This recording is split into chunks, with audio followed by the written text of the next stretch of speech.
ආයිබෝවන් පුරවැසි අධ්‍යාපනය විෂය යටතේ 11 ශ්‍රේණියේ දයාබර දූල පුතාලා එක්ක අද දවසේ මම සාකච්ඡා කරන්න උත්සාහ කරන්නේ පුරවැසියෙකු වශයෙන් ජීවත් වෙනකොට අපිට හිමිවන අයිතිවාසිකම් සහ අපෙන් ඉටුවිය යුතු යුතුයකම් කියන ඒකකය.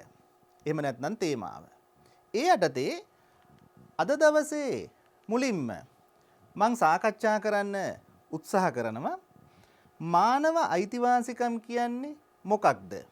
ඊළඟට මානව අයිතිවාසිකම් දිනා ගැනීම සඳහා විවිධ අරගල, විවිධ විප්ලව, විවිධ කරලි කෝලාහල සිදු වෙලා තියෙනවා. එතකොට මොනවද සිදුවෙච්ච විප්ලව කරලි කෝලාහල සහ අයිතිවාසිකම් දිනා ගැනීම සඳහා ගත්තු උත්සාහයන් ලෝක ඉතිහාසය තුළ. එතකොට ඒ පිළිබඳවත් අද දවසේදී ඔබට මාත් එක්ක මේ පාඩම් මේකකය තුළ සාකච්ඡා කරන්න අවස්ථාව උදා වෙනවා.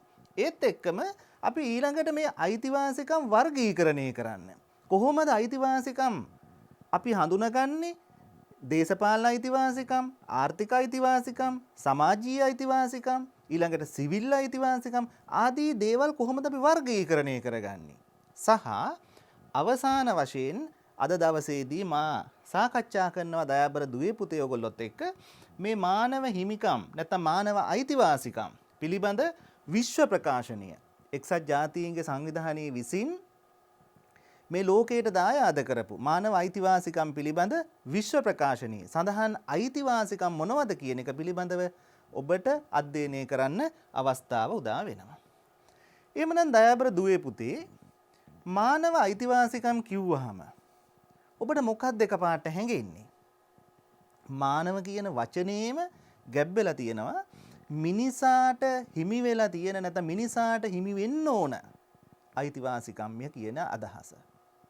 දැන් මානව අයිතිවාසිකම් අපි සෑම පුද්ගලයෙකුටම මේ ලෝකයේ තුල ජීවත් වන උප්පත්තිය ලබා තියෙන සෑම පුද්ගලයෙකුටම පොදු අයිතිවාසිකම් පොදුවේ හිමි වෙන්න ඕන දේවල්. අන්න ඒ නිසා දයාබර දුවේ පුතේ අපි මුලින්ම හඳුනා ගන්න ඕන මේ මානව අයිතිවාසිකම් කියලා කියන්නේ එක්තරා රටකට, එහෙම නැත්නම් එක්තරා සමාජ ක්‍රමයකට, එහෙම නැත්නම් එක්තරා සමාජ පන්තියකට, එහෙම නැත්නම් සුවිශේෂ ජන වර්ගයකට පමණක් උරුම වෙච්ච, එහෙම නැත්නම් හිමි වෙච්ච දෙයක් නෙමෙයි. මේක සමස්ත විශ්වයටම මේ මුළු ලෝකේ ඉන්න සියලුම ජන කොටස් වලට, සියලුම ආගමික කණ්ඩායම් වලට අපි සෑම කෙනෙකුටම පොදු දෙයක් තමයි මානව අයිතිවාසිකම් කියලා කියන්නේ. අන්න ඒ නිසා අපි කියනවා මානව අයිතිවාසිකම් කියලා කියන්නේ විශ්ව සංකල්පයක්. මුළු ලෝකයට මේක පොදුයි. එයාගේ ජන වර්ගය, එයාගේ භාෂාව, එයාගේ ආගම ඒ මත මානව අයිතිවාසිකම් කියන ඒවා වෙනස් වෙන්නේ හෝ සුවිශේෂ වෙන්නේ නැහැ. ඒ නිසා විශ්වීය සංකල්පයක්. මුළු ලෝකයේම ඉන්න මිනිස්සුන්ට මේක පොදු දෙයක්. ඒ නිසා විශ්වීය සංකල්පයක් කියන අදහස ඊටාම හොඳින් දයාබර දුවේ පුතේ ඔබ තේරුම් ගත යුතුයි. ඒත් එක්කම වැදගත්ම කාරණයක් තමයි දයාබර දුවේ පුතේ මේ මානව අයිතිවාසිකම් අපි උප්පත්තිය ලැබපු දවසේ ඉඳන්ම මේ ලෝකයට මව් කුසෙන් අපි ජනිත වෙච්ච දවසේ සිට මිය යන මොහොත පුරා දක්වාම, එහෙම නැත්නම් මිය යන මොහොත තෙක් මානව අයිතිවාසිකම් කියන ඒවා පොදුයි. අපිට හිමි විය යුතු දේවල්. ඒ වගේම තමයි මානව අයිතිවාසිකම් මගින්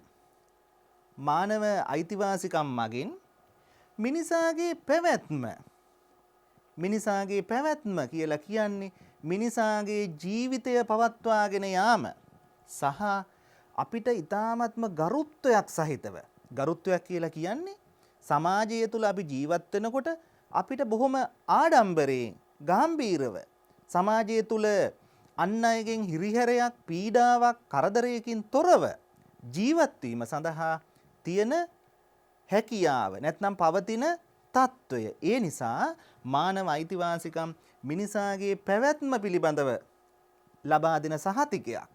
ඒ වගේම මිනිසාගේ ගරුත්වය කාගේවත් බලපෑමකින් කාගේවත් තර්ජනයකින් තොරව තමන්ගේ ගරුත්වය ආරක්ෂා කරගනිමින් ජීවත් වෙන්න තියෙන අයිතියක් කියන එක ඔබ තේරුම් ගත යුතු දෙයක්. එහෙමනම් දයාබර දුවේ පුතේ දැන් ඔබට වැටහෙනවා ඇති අපි කිසිම කෙනෙකුට අපි කිසිවෙකුට මේ මානව හිමිකම් උල්ලංඝනය කරන්න බෑ. ඔබටත් මේ කතා කරන මටත් අපි සියලු දෙනාටත් මානව හිමිකම් කියන ඒවා පොදු දෙයක්. ඒක අපිට වර්ගීකරණය කරන්න බෑ මෙයාට කොටසයි තියෙන්නේ මට වැඩිපුර තියෙනවයි කියලා. ඒ නිසා අපි දයාබර දරුවෝ විදිහට ඉතාමත්ම කාරුණිකව ඔබගෙන් මම ඉල්ලා සිටිනවා.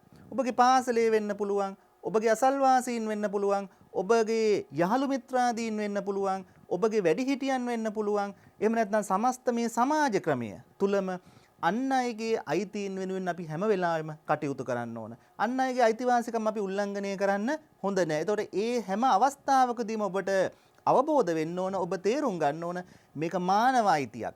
මිනිසත් බව ලැබීම නිසාම අපිට හිමි වෙච්ච අයිතිවාසිකමක් කියන එක. එහෙමනම් දයාබර දුවේ පුතේ දැන් අපි ගොඩනගමු පුංචි නිර්වචනයක් මේ මානව අයිතිවාසිකම් පිළිබඳව. පුංචි නිර්වචනයක් අපි ගොඩනගමු. එතකොට එහෙමනම් මම දැන් මේ කතා කරපු මූලික කාරණාත් එක්ක ඔබට පුළුවන් සරල නිර්වචනයක් ගොඩනගා ගන්න මානව අයිතිවාසිකම් කියන්නේ මොකක්ද කියන එක සම්බන්ධයෙන්. මම රතු පාටින් වර්ණවත් කරලා තියෙන්නේ පුද්ගලයෙකු සඳහා උප්පත්තියෙන්ම හිමි වෙන. අපි දන්නවා මම දැන් මුලිනුත් ඔබත් සමග සාකච්ඡා කරා අපිට උප්පත්තියෙන්ම හිමි වෙන දෙයක් තමයි මානව අයිතිවාසිකම් කියලා කියන්නේ.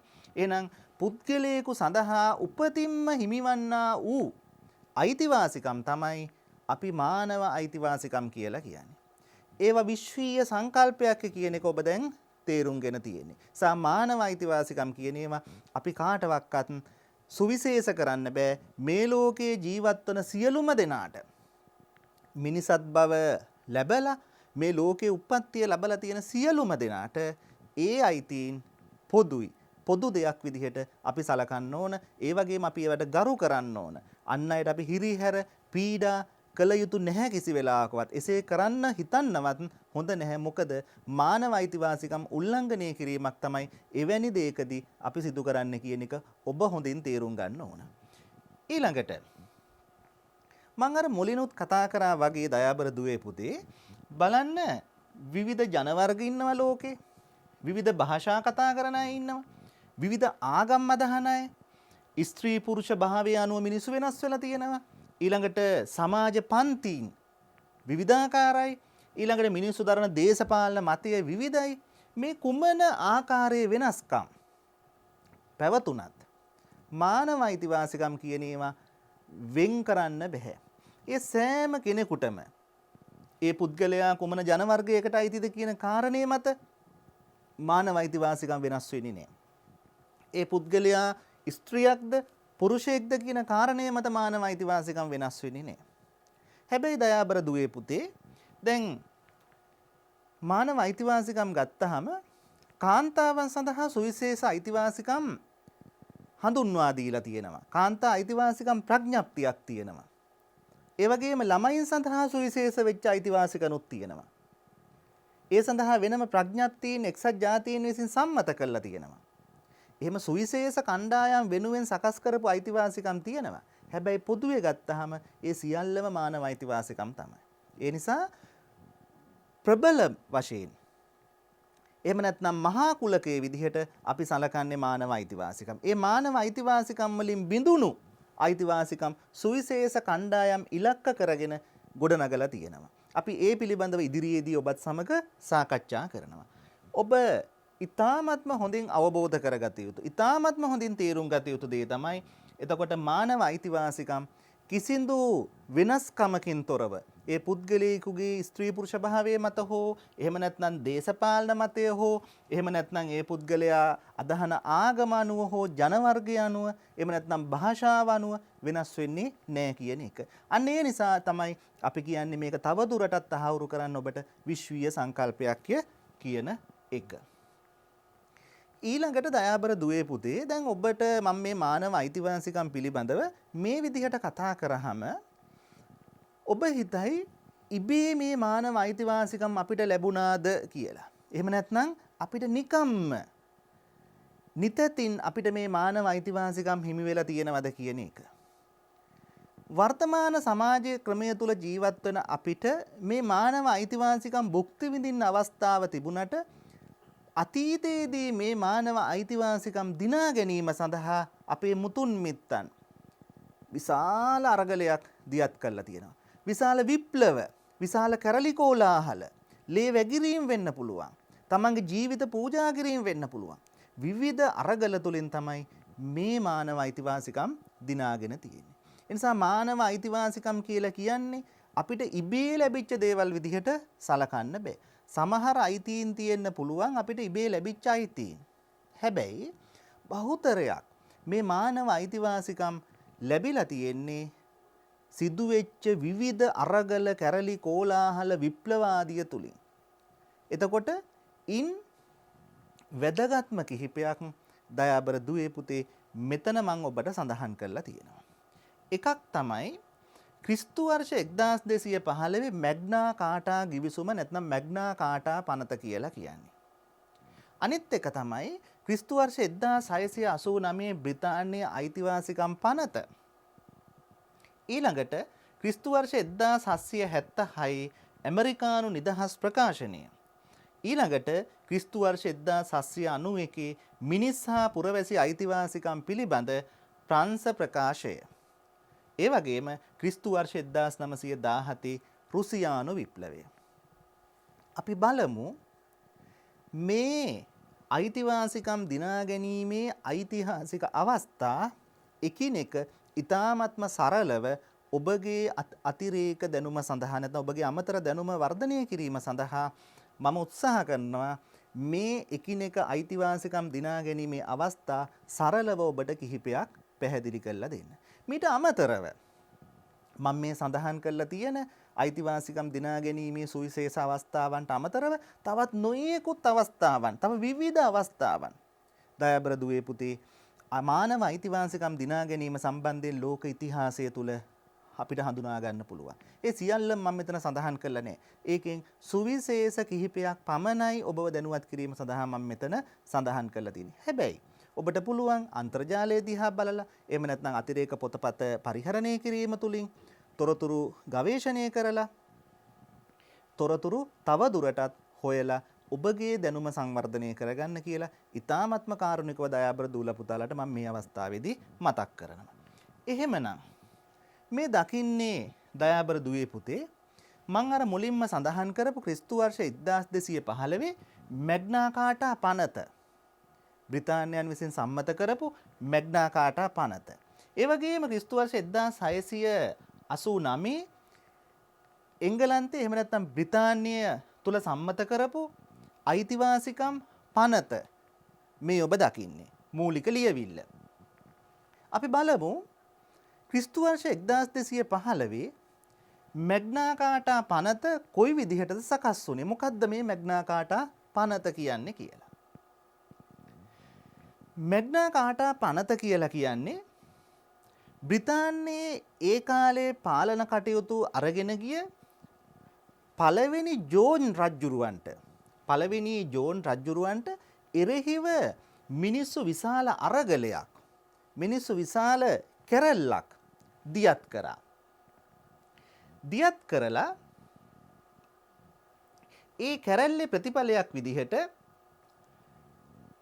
රජුගේ බලතල යම් ප්‍රමාණයකට පාලනය කරලා ප්‍රඥප්තියක් එහෙම නැත්නම් නීතියක් සම්මත කරා. අන්නේ සම්පාදනය කරලා ඒ සඳහා රජුගේ අවසරය ලබා ගත්තා. එතකොට පළවෙනි ජෝන් රජුරුවන්ගේ පාලනයට එරෙහිව නැගී සිටපු ජනතාව ඒ බලතල පාලනය කිරීම සඳහා ගැළපෙන විදිහට නීතියක් හදලා ඒකෙන් පාලකයින්ගේ බලතල තමයි යම් ප්‍රමාණයකට කප්පාදු කරේ. කප්පාදු කළා මහජනතාවගේ අයිතිවාසිකම් ආරක්ෂා වෙන විදිහේ මහජනතාවට වෙන පීඩාවන් අවම වන ආකාරයේ නීතියක් සකස් කරලා රජුගේ අනුමැතිය ඒ සඳහා ලබා ගත්තා. ක්‍රිස්තු වර්ෂ 1215 මේ මැග්නා කාටා ගිවිසුම නැත්නම් මැග්නා කාටා පනත සම්මත කරයින් පස්සේ ඒක විශේෂ වගන්තියක් මම රතු වර්ණයෙන් ඔබට පෙන්වලා තියෙනවා. සඳහන් වෙනවා දේශයේ නීතියට හෝ මිනිසුන්ගේ තීන්දුවට පටහැනිව කිසිම නිදහස් පුරවැසියෙකු අත්අඩංගුවට ගැනීම හෝ ඊළඟට සිරබාරයේ තැබීම නොකළ යුතුයි කියලා. එහෙමනම් දයාබර දුවේ පුතේ දැන් ඔබට හිතෙනවා ඇති මේ පළවෙනි ජෝන් රජුගේ කාලේ විශේෂයෙන් රාජාණ්ඩු පවතින කාල සීමාවේ බ්‍රිතාන්‍ය පුරවැසියන්ව බ්‍රිතාන්‍යයේ මිනිස්සුන්ව අත්අඩංගුවට ගැනීම අත්නෝමතික විදිහට සිදු වෙන්නේ නැති කියලා. ඒ නිසා තමයි මේ මැග්නා කාටා පනති කියන්නේ නීතියට පටහැනිව මිනිස්සුන් අත්අඩංගුවට ගන්න බෑ රජුරවන්ට හිතුමතේට. රජුරෝ මිනිස්සුන් අත්අඩංගුවට අරන් වද හිංසා පමනුවමින් මිනිස්සුන්ට දඬුවම් පැමිණවීම කරන්න බෑ. ඒක නීත්‍යානුකූල විය යුතුයි. නීතිය මගින් තමයි තීරණය කරන්නේ මිනිස්සුන් අත්අඩංගුවට ගැනීම. ඒ වගේම තමයි මිනිස්සුන්ව සිරබහරේ තබාගෙන ඉන්නත් බෑ. රජුරවන්ට ඕන විදිහට. ඒ නිසා රජ්ජුරුවන්ගේ බලය රජ්ජුරුවන්ගේ පාලන බලතල යම් ප්‍රමාණයකට සීමා කිරීම මේ ක්‍රිස්තු වර්ෂ 1215 මැග්නා කාටා පනත හරහා සිදු වුණා. දැන් එහෙමනම් ඔබ තේරුම් ගන්න ඕන දයාබර දුවේ පුතේ වැදගත්ම කාරණය තමයි මොකද්ද? මේ මැග්නා කාටා පනත තුලින් මිනිස්සුන්ගේ අර නිදහස කියන එක මිනිස්සුන්ට අර අත්නෝමතිකව සිරබහරයට පත්වීම ඊළඟට මිනිස්සුන්ව සිරගත කර තැබීම වගේ දේවල් මිනිස්සුන්ට වද හිංසා පැමිණීම වැනි දේවල් යම් ප්‍රමාණයකට පාලනය කරගන්න හැකියාවක් ලැබුණා. ඒ තුලින් මිනිස්සුන්ගේ අයිතිවාසිකම් සුරක්ෂිත වුණා. එහෙමනම් අන්නේ නිසා තමයි අපි කියන්නේ ක්‍රිස්තු වර්ෂ 1215 මැග්නා කාටා පනත හේතු වුණා මානව අයිතිවාසිකම් සුරක්ෂිත කිරීම සඳහා නැත්නම් මානව අයිතිවාසිකම් දිනා ගැනීමේ වැදගත් සම්දිස්ථානයක් විදිහට අපිට එය සලකන්න පුළුවන් කියන එක. ඒ නිසා දයාබර දුවේ පුතේ මේ මැග්නා කාටා පනත අතිශයම වැදගත් ලෝක ඉතිහාසය තුළ මානව අයිතිවාසිකම් දිනා ගැනීමේ අරගලය තුළ. ඊළඟට අපි බලමු අයිතිවාසිකම් පනත. මේකත් දයාබර දුවේ පුතේ බ්‍රිතාන්‍ය තුලමයි සම්මත කරන්නේ. මොකද රාජාණ්ඩු පාලන ක්‍රමයක් පැවතිච්ච සුවිශේෂ අධිරාජ්‍ය ක්‍රමයක් ක්‍රියාත්මක වෙච්ච රටක් විදිහට අපි සලකන්නේ බ්‍රිතාන්‍ය. ලෝකේ තවත් එවැනි අධිරාජ්‍යයන් ක්‍රියාත්මක වෙච්ච රාජ්‍යයන් තිබුණා. නමුත් හිරණොබසින අධිරාජ්‍ය කියන විරුදාවලිය භාවිතා කරලා බ්‍රිතාන්‍ය විසින් අධිරාජ්‍යවාදී ලෝකේ පුරා ක්‍රියාත්මක කරා. ලෝකේ පුරා ක්‍රියාත්මක කිරීම විතරක් නෙමෙයි ඒගොල්ලෝ තමන්ගේ රටේ පුරවැසියන්ගේ පවා අයිතිවාසිකම් උල්ලංඝනය කිරීමේ සිදුවීම් අනන්ත ප්‍රමාණව මේ කාල සීමාව තුළ සිදු වෙලා තියෙනවා. එතකොට ක්‍රිස්තු වර්ෂ 1689 දී ක්‍රිස්තු වර්ෂ 1689 වගේ කාල සීමාවකදී අයිතිවාසිකම් පනතක් බ්‍රිතාන්‍ය පාර්ලිමේන්තුව විසින් සම්මත කරනවා. අයිතිවාසිකම් පනත. එතකොට ඒ අයිතිවාසිකම් පනත සම්මත කරන්නේ දෙවන ජේම්ස් රජතුමා හා පාර්ලිමේන්තුව අතර ඇතිවෙච්ච ගැටුමක ප්‍රතිඵලයක් විදිහට. දෙවන ජේම්ස් රජුරුව සහ පාර්ලිමේන්තුව අතර ගැටුමක් නිර්මාණය වෙනවා. ඒ ගැටුමක් නිර්මාණය වුණාම ඒ ගැටුමේ ප්‍රතිඵලය තමයි ඔබ හොඳින් මේක තේරුම් ගන්න. පාර්ලිමේන්තුව සහ දෙවන ජේම්ස් රජතුමා අතර ඇතිවෙච්ච ගැටුමේ ප්‍රතිඵලයක් විදිහට රජුගේ දියණිය විවාහ කරගෙන හිටපු බෑනා නැත්නම් රජුගේ දියණිය විවාහ වෙලා හිටපු පුද්ගලයා තමයි විලියම් කුමරු කියන්නේ. මේ විලියම් කුමරුට සිංහාසනය බාර ගැනීමට ආරාධනා කරනවා. මේක සිදු වෙන්නේ දයාබර දුවේ පුතේ ක්‍රිස්තු වර්ෂ 1688 දී. මේක ඉතිහාසයට අදාළ කාරණයක්. එතකොට ක්‍රිස්තු වර්ෂ 1688 දී තමයි විලියම් කුමාරයා සිංහාසනය බාරගන්නේ රජු සහ පාර්ලිමේන්තුව අතර ඇතිවෙච්ච මතභේදයේ ප්‍රතිඵලයක් විදිහට. හැබැයි පාර්ලිමේන්තුව එතෙන්දී තීරණය කරනවා රජු විසින් සිංහාසනය දැරීමේදී ඊටාම වැදගත්ම කාරණය තමයි දයාබර දුවේ පුතේ මෙන්න මේ කතාව. රජු විසින් සිංහාසනය දැරීමේදී අනුගමනය කළ යුතු කොන්දේසි මාලාවක්. මොකද දැන් මිනිස්සු පීඩාවට පත් වෙලා මිනිස්සු දන්නව රජුරුවොත් එක්ක මේ පාර්ලිමේන්තු බලය ක්‍රියාත්මක කිරීමේදී රජු බලවත් වීම තුළ මිනිසුන්ගේ අයිතිවාසිකම් උල්ලංඝනය වෙන්න පුළුවන්.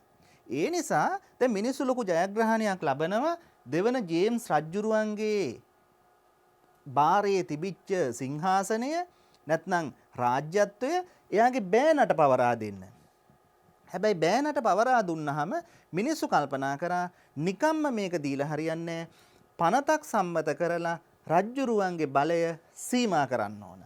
එතකොට ඒ ක්‍රිස්තු වර්ෂ 1688 වෙච්ච මේ විප්ලවයත් එක්ක 1689 කියන අවුරුද්දේදී ඊටාම කෙටි කාල සීමාවක් තුලදී මේ සිංහාසනය කොහොමද රජ්ජුරුවන් විසින් දැරිය යුත්තේ කියන එක පිළිබඳව යම් කොන්දේසි ඇතුළත් නීති මාලාවක් සකස් කරලා පනතක් විදිහට බ්‍රිතාන්‍ය පාර්ලිමේන්තුව තුළ සම්මත කරනවා 1689 දී. එතකොට ඒ අන්නේ සම්මත කරපු පනත තමයි අපි කියන්නේ බ්‍රිතාන්‍යයේ අයිතිවාසිකම් පනත කියලා. මොන අවුරුද්දේද මේක සම්මත කරන්නේ? ක්‍රිස්තු වර්ෂ 1689 දී. ඒ අයිතිවාසිකම් පනතේ වැදගත් තීරණ තුනක් ඔබට මේ රතු වර්ණයෙන් මම මෙතන සඳහන් කරලා තියෙනවා. බලන්නේ දිහා. එකක් තමයි මහජන නියෝජිතයන්ගේ අනුමැතියෙන් තොරව. මහජන නියෝජිතයෝ කියලා කියන්නේ කවුද? මහජන නියෝජිතයෝ කියලා කියන්නේ මහජනතාවගේ ඡන්දයෙන් පාර්ලිමේන්තුවට එන മന്ത്രിවරු. එතකොට මහජන නියෝජිතයන්ගේ අනුමැතියකින් තොරව රජු විසින් කුමනාකාරයකින්වත් බදු අය කරන්න බෑ. එහෙමනම් මෙතෙක් කාලයක් රජු බදු අය කරලා තියෙන්නේ කොහොමද? රජුට හිතුණු විදිහට. ඒ නිසා වුණ ක්‍රිස්තු වර්ෂ 1689 අයිතිවාසිකම් පනත මගින් නීතියක් සකස් කරනවා. මහජන නියෝජිතයින්ගේ එකඟතාවයෙන් තොරව රජුරවන්ට තනි මතයට එහෙම නැත්නම් හිතු මතයට බදු අය කරන්න බෑ. දැන් දයාබර දුවේ පුතේ පුරවැසි අධ්‍යාපනයේ විෂය ඉගෙන ගන්න දරුවෝ විදිහට ඔබ 10 ශ්‍රේණියේදීත් පුරවැසි අධ්‍යාපනය ඉගෙනගෙන තියෙනවා. මහජන නියෝජිතයින්ගේ අනුමැතියෙන් තොරව රජු විසින් බදු අය නොකළ යුතු වීම. දැන් මහජන නියෝජිතයෝ කියලා කියන්නේ මහජනතාවගේ නියෝජිතයන් කියන අදහස. දයාබර දුවේ පුතේ ඔබ දන්නවා ඔබ 10 ශ්‍රේණියේදීත් පුරවැසි අධ්‍යාපනය ඉගෙනගෙන තියෙන නිසා අපි දන්නවා පාර්ලිමේන්තුව සඳහා එහෙම නැත්නම් ව්‍යවස්ථාදායකය සඳහා മന്ത്രിවරු තෝරාපත් කරලා එවන්නේ මහජනතාවයි. ඒතර මහජනතාවගේ අයිතිවාසිකම් මහජනතාවගේ අභිප්‍රායන් මහජනතාවගේ සිතුම් පැතුම් වෙනුවෙන් තමයි සෑම වෙලාවෙම මහජනතාවගේ නියෝජිතයා වෙච්ච මන්ත්‍රීවරයා ව්‍යවස්ථාදායකය තුල එහෙම නැත්නම් පාර්ලිමේන්තුව තුල වැඩ කරන්නේ. ඒ නිසා දයාබර දුවේ පුතේ දැන් ක්‍රිස්තු වර්ෂ 1689 මේ පාර්ලිමේන්තු පනත සම්මත කිරීමේදී බ්‍රිතාන්‍යයන් විසින් කොන්දේසියක් පනවනවා මහජන නියෝජිතයන් වෙච්ච മന്ത്രിවරුන්ගේ කැමැත්ත නොමැතිව රජ්ජුරුව මොනම හේතුවක් නිසාවත් බදු අය නොකළ යුතුයි කියන එක. එතකොට දැන් ඔබට මෙතෙන්දී මතුවන ගැටලුවක් තමයි එහෙමනම් මෙතෙක් කාලයක් ක්‍රිස්තු වර්ෂ 1689ට පෙර කාල සීමාවේ කවුද රටේ බදු අය කරලා තියෙන්නේ? එහෙමනම් රජු විසින් තමන්ගේ කැමැත්ත මත තමන්ගේ හිතු මතය මත විවිධ වර්ගයේ බදු අය කරමින් මහජනතාව පීඩාවට පත් කරන්න ඇති කියලා අපිට මේකෙන් ගම්ම්‍ය වෙනවා. අන්න ඒ මහජන පීඩාව මහජනතාවගේ අයිතිවාසිකම් ඒ තුලින් උල්ලංඝනය වීම කියන කාරණය යම්තාක් දුරකට හෝ සමනයකට පත් කර ගැනීම සඳහා තමයි ක්‍රිස්තු වර්ෂ 1689 මේ අයිතිවාසිකම් පනත බ්‍රිතාන්‍ය තුල සම්මත කිරීමේදී බ්‍රිතාන්‍ය පාර්ලිමේන්තුව තීරණය කරා මහජන නියෝජිතයන් විරුද්ධ නම් මහජන නියෝජිතයෝ කැමති නැත්නම් එහෙම නැත්නම් මහජන නියෝජිතයින්ගේ කැමැත්තකින් තොරව ඒ මහජන නියෝජිතයින්ගේ අකමැති භාවය තුලින් කුමන හේතුවක් නිසාවත් රජු බදු අය නොකළ යුතුයි. පාර්ලිමේන්තුව තීරණය කරනවා නම් පාර්ලිමේන්තුව සම්මත කරනවා නම් මහජනතාවගෙන් මෙන්න මේ ආකාරයෙන් බදු අය කළ යුතුයි කියලා ඒකට විරුද්ධ වෙන්න බෑ. ඒ නිසා ක්‍රිස්තු වර්ෂ 1689 බ්‍රිතාන්‍ය අයිතිවාසිකම් පනත කියන එක අතිශය වැදගත් මේ මානව අයිතිවාසිකම් තහවුරු කිරීමේදී. ඒක ඊ타ත්ම සුවිශේෂ අවස්ථාවක් ලෝක ඉතිහාසය තුළ මානව අයිතිවාසිකම් තහවුරු කරන්න. ඒත් එක්කම මේ ක්‍රිස්තු වර්ෂ 1689 අයිතිවාසිකම් පනත තුළ තියෙන තවත් වැදගත් ප්‍රකාශයක් තමයි දයාබර දුවේ පුතේ රජුගේ ප්‍රකාශයක් මගින් පවතින නීති වෙනස් කිරීම අලුත් කිරීම වගේ දේවල් කරන්න බෑ. පවතින නීතියක් වෙනස් කරනවා නම් පවතින නීතියක් අලුත් කරනවා නම් ඒ කියන්නේ සංශෝධනය කරනවා නම් අනිවාර්යයෙන්ම පාර්ලිමේන්තුවේ අනුමැතිය ගන්න ඕන. රජ්ජුරුවන්ට හිතුමතේට රජ්ජුරුවන්ගේ තනි කැමැත්ත මත පවතින නීති වෙනස් කරන්න බෑ කියන කොන්දේසිය පැනවුවා. ඒත් එක්කම තව වැදගත් තීරණයක් තමයි මේ පාර්ලිමේන්තු පනත තුල සඳහන් වෙන එහෙම නැත්නම් අයිතිවාසිකම් පනත තුල සඳහන් වෙන ක්‍රූර සහ අමානුෂික දඬුවම් නොපැමිණවීම කියන කාරණය. මිනිසුන්ට දඬුවම් දෙනකොට ඒ දඬුවම් නීතියට අනුකූල විය යුතුයි. ක්‍රූර අවමන්සහගත සහ අමානුෂික දඬුවම් ක්‍රම රජ්ජුරුවන්ට අනුගමනය කිරීම තහනම් කරා මේ ක්‍රිස්තු වර්ෂ 1689 අයිතිවාසිකම් පනත තුල. එහෙමනම් දයාබර දුවේ පුතේ දැන් ඔබට පැහැදිලි වෙනවා ඇති මම මේ රතු පාට වර්ණයෙන් වර්ණවත් කරලා තියෙන මේ අයිතිවාසිකම් පනත තුල සඳහන් වෙන මේ සුවිශේෂ කාරණා තුනයි මම මෙතන සඳහන් කරේ. මේ කාරණා තුන දිහා බැලුවහම උනත් ඔබට අවබෝධ වෙන දේ තමයි මේකේ මොනවද තහවුරු කරලා තියෙන්නේ මොනවද මේකෙන් සාක්ෂාත් කරලා තියෙන්නේ මොනවද මානව අයිතිවාසිකම් කියන ඒවා. ඒ නිසා අතිශය වැදගත් අවස්ථාවක් නැත්නම් අතිශය වැදගත් ලේඛනයක් විදිහට අපිට ඉතිහාසය තුල හඳුනා ගන්න පුළුවන් දෙයක් තමයි ක්‍රිස්තු වර්ෂ 1689 බ්‍රිතාන්‍යයන් විසින් සම්මත කරපු මානව අයිතිවාසිකම් පනත. ඒ නිසා දයාබර දුවේ පුතේ එහෙමනම් ලෝක ඉතිහාසය තුළ අයිතිවාසිකම් දිනා ගැනීම සඳහා වැදගත් වන තවත් ලේඛනයක් තමයි මේ මානව අයිතිවාසිකම් පනත. මේ ඔබ දකින්නේ මානව අයිතිවාසිකම් පනතෙන් පසුව ලෝක ඉතිහාසය තුළ තවත් අයිතිවාසිකම් දිනා ගැනීම සඳහා වැදගත් වන අවස්ථාවක්.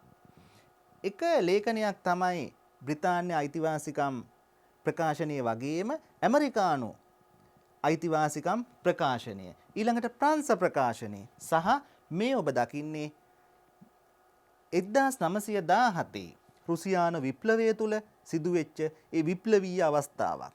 ඒ නිසා අපි බලමු එහෙමනම් මොකද්ද මේ ඇමරිකානු නිදහස් ප්‍රකාශනය කියන්නේ කියලා. දැන් ඔබ දන්නවා මම මීට පෙරත් ඔබත් සමග සාකච්ඡා කරා බ්‍රිතාන්‍යයන්ට අපි කිව්වා හිරු නොබසින අධිරාජ්‍ය කියලා. බ්‍රිතාන්‍ය ලෝකේ රටවල් ගණනාවක් මේ වෙනකොට තමන්ගේ යටත් රාජ්‍යයන් බවට පත් කරගෙන හිටියා.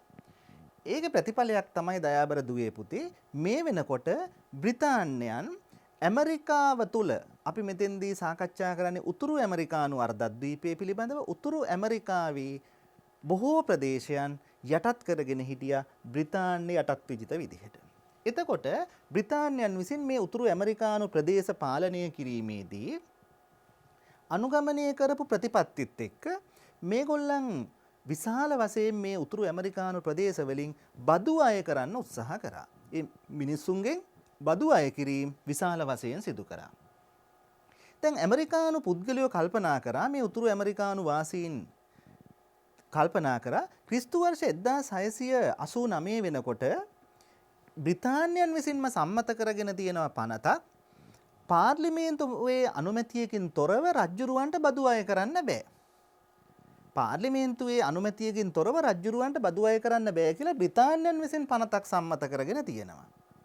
එහෙමනම් ඒ පනත ඒගොල්ලන්ගේ යටත් විජිතයක් වෙච්ච අපිටත් පොදු වෙන්න ඕන. ඒ නිසා ඇමරිකාවේ මේ වෙනකොට වාසය කරපු මිනිස්සු සහ සටන්කාමීන් හිතුවා සහ ඒගොල්ලෝ අනුගමනය කරා අර බ්‍රිතාන්‍යයන් සම්මත කරපු අර 1689 අයිතිවාසිකම් ප්‍රකාශනය උපුටා දක්වමින් නියෝජිතයන් නැත්නම් බදුත් නැත. බලන්නේ ප්‍රකාශයේ තියෙන වැදගත්කම. නියෝජිතයන් නැත්නම් බදුත් නැත. නියෝජිතයෝ කියලා කියන්නේ මහජන නියෝජිතයින්ට අවස්ථාව දෙන්නේ නැත්නම් පාර්ලිමේන්තුව නියෝජනය කරන්න එහෙම නැත්නම් ව්‍යවස්ථාදායකයන් නියෝජනය කිරීම සඳහා මහජන නියෝජිතයින්ට අවස්ථාව දෙන්නේ නැත්නම් අපි බදු ගෙවන්නේ නෑ. එහෙමනම් නියෝජිතයන් නැතිනම් බදුත් නැත කියන සටන් පාඨය අනුව බ්‍රිතාන්‍ය අධිරාජ්‍යයෙන් නිදහස් වීම සඳහා